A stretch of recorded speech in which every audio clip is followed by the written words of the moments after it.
کی پارٹی اس طریقے سے متحرک کیوں نظر نہیں آتی ہے؟ بالکل. اور یہ جو اس وقت اب مفلوج ہے، بالکل کمزور ہے، کیا یہ آخری علامت ہے کہ اب کوئی بولنے والا یا ان کے حقوق کے بارے میں مہاجر کا کوئی نام لیوا نہیں ہوگا؟ اصل میں جب اسٹیبلشمنٹ نے چاہا اور انہوں نے آرام سے قبول کیا تو انہیں 4 سیٹیں ملی کراچی سے پچھلے الیکشن میں. اب جب اسٹیبلشمنٹ نے دوبارہ ان کو ختم کرنا تھا تو ان کو 22 دے دی. تو یہ تو اب اگلی دفعہ اگر اسٹیبلشمنٹ ان کو 0 پہ رکھ دے تو یہ کیا بگاڑ لیں گے کسی کا؟ اس لیے کہ عوام میں تو ان کا امیج اب ہے نہیں، عوام ساری ان کے خلاف ہو چکی ہے. تو یہ اب میرا خیال یہ ہے کہ وہی اسٹیبلشمنٹ جنہوں نے ان کو بنایا تھا، اگر کبھی آئندہ الیکشن ہوا، جو ویسے تو مجھے آئندہ کبھی الیکشن ہوا مجھے تو مستقبل قریب میں نظر نہیں آتا الیکشن، اور مجھے سمجھ میں بھی نہیں آتا ہے کہ یہ جو ابھی جو اس وقت سسٹم چل رہا ہے، یہ آپ کا تجزیہ ہے یا آپ کی ایسی ایک رائے ہے؟ نہیں، یہ میرا تجزیہ ہی کہہ سکتا ہوں، رائے تو ابھی نہیں کہہ سکتا کہ یہ مجھے نظر ایسا آ رہا ہے کہ مجھے دور دور تک الیکشن نظر نہیں آتا ہے. تو یہ ابھی جو سسٹم اس وقت چل رہا ہے، یہ جس کو سارا میڈیا ہائبرڈ سسٹم کہتی ہے، تو یہ ہائبرڈ سسٹم کسی دن تو کولیپس ہونا ہے. اچھا، یہ کولیپس ہوگا تو اس کے بعد جو ہے وہ یہاں پر ملک کی حالت ایسی ہو گئی ہے ہر طریقے سے. اکنامی سب سے بڑی چیز ہوتی ہے، لا اینڈ آرڈر، اصول، قانون، عدالت، انصاف سب کا بیڑا غرق ہوا ہے. اس کو ریفارم کرنے کی ضرورت ہے. کون کرے گا؟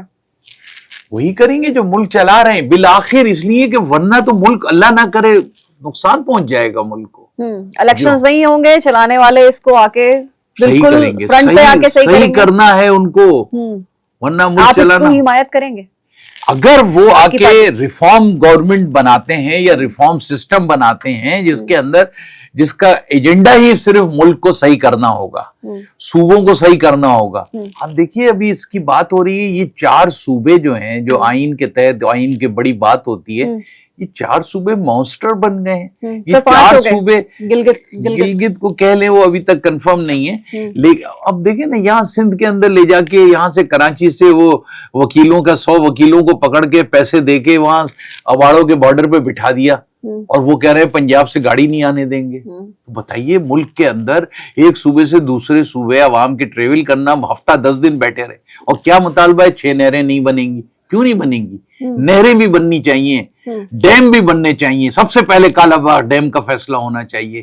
اس ملک کے سسٹم کو ریفارم کرنا پڑے گا. جب تک یہ بلیک میلنگ اور سندھ کے نظام کو حد ہو گئی ہے. پاکستان نے تو خود کنال کے خلاف جو ہے احتجاج کیا تھا سر، وہ تو یعنی کہ آپ کا سٹانس بالکل ہی مختلف ہے. بالکل مختلف ہے. تو شروع سے کہتے ہیں یہ کالا باغ ڈیم فرض کریے بنتا ہے، کالا باغ ڈیم کا سب سے بڑا بینیفیشری جو ہے وہ کراچی ہوگا. پانی سے جو بجلی بنتی ہے وہ 20 پیسے یا 8 آنے کے اندر جو ہے نا پر یونٹ بنتی ہے. تو کراچی کو سب سے زیادہ بجلی کی ضرورت ہے نا انڈسٹری چلانے کے لیے. کالا باغ ڈیم تو بہت بڑی بات ہے. K4 منصوبہ کی ناکامی کا کیا مطلب؟ دیکھیے K4 نہیں، وجہ تو وہی ہے کہ اوپر جو بیٹھا ہوا ہے ریڈ زون کے اندر، یہ کراچی کے لوگوں کا کوئی مسئلہ حل کریں گے ہی نہیں.